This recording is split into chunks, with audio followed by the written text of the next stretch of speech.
Good morning, Tom. Criterion ran out of the placings overnight against some of the best in the world. What did you make of his run in the Juddmonte?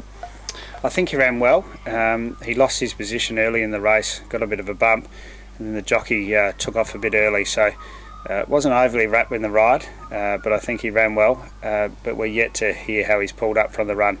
The plan would be that he'd now head back to Melbourne through the quarantine to maybe run in the Caulfield Stakes and then into the Cox Plate.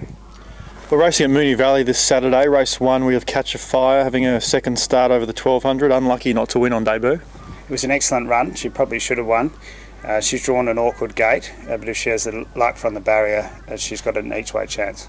Race 2, we have two runners over the mile, starting with Firehouse Rock, who didn't fire first up last start at Flemington.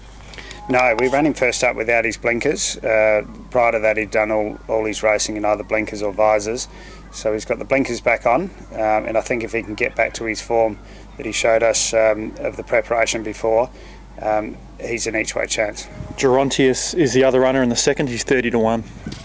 He's stayed in work, but he's had an easy time. It's been a couple of months between runs. I think that the mile will be a little bit on the short side, and he'll probably need the run. And Speedy Tortine runs in race 4 over 1200. She's drawn ideally in barrier 2 and has come up $3 favourite. Yeah, she's got 60 kilos to contend with. She'll be better suited by the rail being out a bit.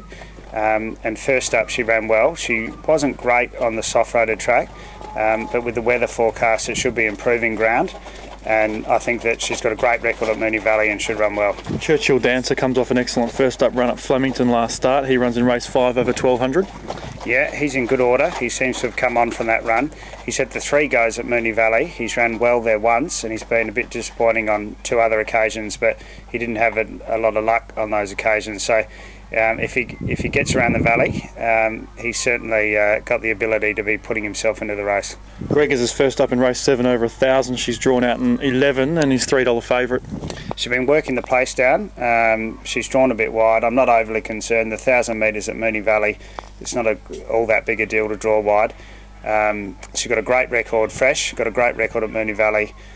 She looks hard to beat. An interesting runner in race 8, Al Moonquith, makes his Australian debut for Shadwell over 1500. What are you expecting from him first up on Saturday? He is a winner over a mile, and he's also a winner out to 2800. He's a horse that's been pretty straightforward since coming to us. He's raced in France and Dubai. He's carrying good condition. My gut feel would be that 1500 around Moonee Valley might be a bit on the sharp side, and he might take the run. But I have seen these imports run really well at the first run in Australia. Just the one runner interstate at Morphettville. Super Fun runs in race 4 over the 1250. Very open betting race. He's one of the favourites. Yeah, he's drawn a good gate for that Parks track, soft 6. His 2 runs back this preparation have been good, and he did win third up last time in, so he should be right around the money. And your best of the weekend, Tom? I'd stick with Gregors.